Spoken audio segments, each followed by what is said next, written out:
डरना चाहते हो और भी ज्यादा तो चैनल को सब्सक्राइब करो।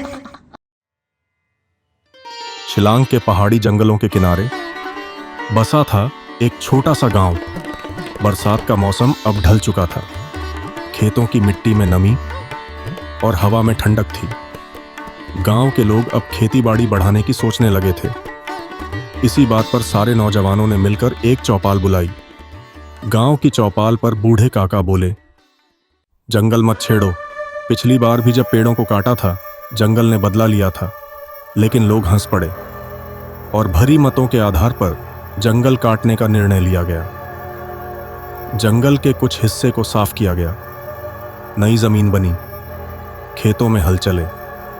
पर उसी शाम से अजीब घटनाएं शुरू हो गईं।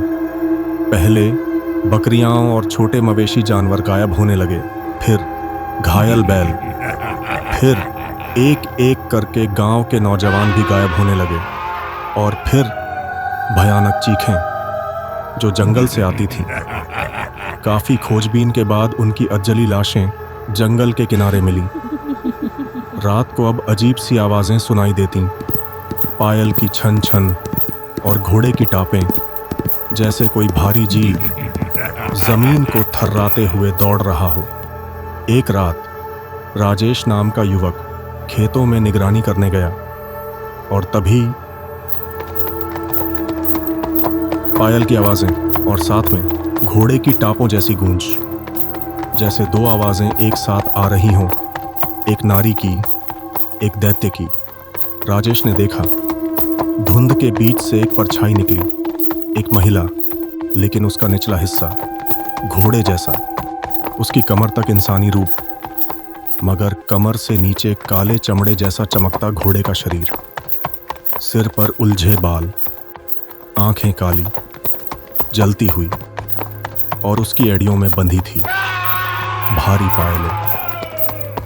बूढ़े काका की बात सच निकली। ये कोई साधारण रूह नहीं, ये है एक पिशाचिनी छलावा, एक महिला राक्षसी आत्मा जो आधा घोड़ा और आधा इंसान है। पहले वो जंगल के जानवरों को उठाती थी, लेकिन अब वो गांव के नौजवानों को भी ले जाने लगी थी। कभी वो उन्हें खेत से उठा ले जाती, कभी नदी के घाट से। सिर्फ पायल की छन छन और टापों की आवाज पीछे रह जाती। डर गांव में गहराता गया। बच्चे रात में सो नहीं पाते और जवान खेतों पर जाने से डरने लगे। फिर एक दिन गांव वालों ने फैसला किया, अब डरेंगे नहीं, अब करेंगे मुकाबला। रात को गांव वालों ने मशालें और आग लेकर पहरा देना शुरू किया। जैसे ही टापों की आवाज आई, गांव वालों ने मशालें हवा में घुमा दी। पेड़ों के बीच से वही छलावा निकली। अब की बार उसके घोड़े जैसे पैर जंगल को थर्रा रहे थे, और उसकी पायल बेकाबू छनक रही थी। लेकिन उसे डर लगने लगा। वो भूखी थी, और गांव अब उसके लिए आसान शिकार नहीं रहा। आग की लपटें, मशालों की रोशनी और गांव वालों की हिम्मत के आगे वो छलावा हार गई। भूख और डर से तड़पती हुई वो रात के अंधेरे में गहरे जंगल की ओर भाग गई। उसके जाते जाते बस एक चीज पीछे रह गई, पायल की एक टूटी झालर। पर वो जाते जाते कह गई, मैं फिर आऊंगी, बदला लूंगी अपने जंगल का। कहते हैं बरसों पहले उस जंगल में एक युवती रहती थी जिसे समाज ने ठुकरा दिया था। वो अपने घोड़े के साथ उस जंगल की सेवा करने लगी।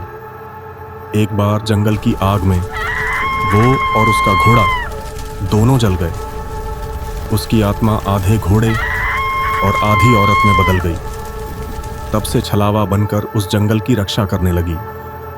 आज भी जब जंगल की ओर ठंडी हवा बहती है और रात को कहीं दूर से छन छन और टापों की आवाज सुनाई देती है, गांव वाले दरवाजे बंद कर लेते हैं, क्योंकि वो गई है, मरी नहीं।